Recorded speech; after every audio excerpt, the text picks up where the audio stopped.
My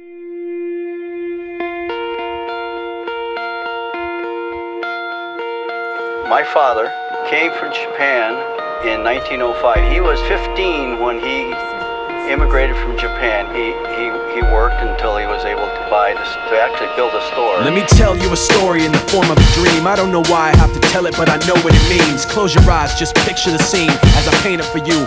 It was World War II when this man named Kenji woke up. Ken was not a soldier.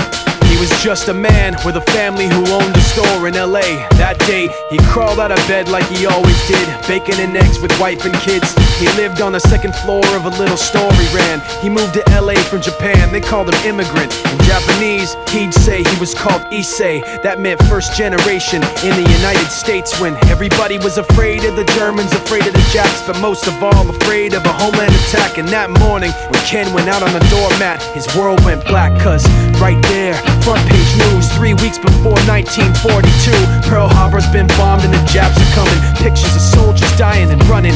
Ken knew what it would lead to, just like he guessed. The president said the evil Japanese in our home country would be locked away. They gave Ken a couple of days to get his whole life packed in 2 bags. Just 2 bags, couldn't even pack his clothes. Some folks didn't even have a suitcase to pack anything in, so 2 trash bags is all they gave them. And when the kids asked Mom, where are we going, nobody even knew what to say to them. Ken didn't want to lie, he said the US is looking for spies, so we have to live in a place called Manzanar, where a lot of Japanese people are. Stop it, don't look at the gunmen. You don't want to get the soldiers wondering if you're gonna run or not, cause if you run then you might get shot.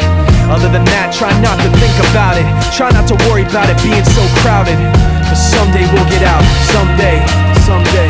As soon as war broke out, so the FBI came and they just come to the house and you have to come. All the Japanese have to go. They took Mr. Need and people couldn't understand why they had to take him, because he's just innocent laborer. So now they're in a town with soldiers surrounding them. Every day, every night, look down at them. From watchtowers up on the wall, Ken couldn't really hate them at all. They were just doing the job and he wasn't gonna make any problems. He had a little garden, vegetables and fruits that he gave to the troops in a basket his wife made. But in the back of his mind, he wanted his family's life saved.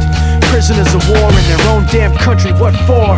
As time passed in the prison town, he wondered if he'd live it down if and when they were free. The only way out was joining the army, and supposedly some men went out for the army, signed on, and ended up flying to Japan with a bomb. That 15-kiloton blast put an end to the war pretty fast. 2 cities were blown to bits. The end of the war came quick, and Ken got out big hopes of a normal life with his kids and his wife. But then they got back to their home, and what they saw made him feel so alone. These people had trashed every room, smashed in the windows and bashed in the doors, written on the walls and the floor, Japs not welcome anymore.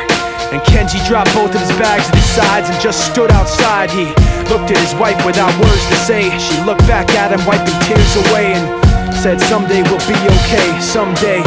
Now the names have been changed, but the story's true. My family was locked up back in '42. My family was there where it was dark and damp, and they called it an internment camp. When we first got back from camp, it was pretty bad. I remember my husband said, oh, we're gonna stay till last. Then my husband died before they closed the camp.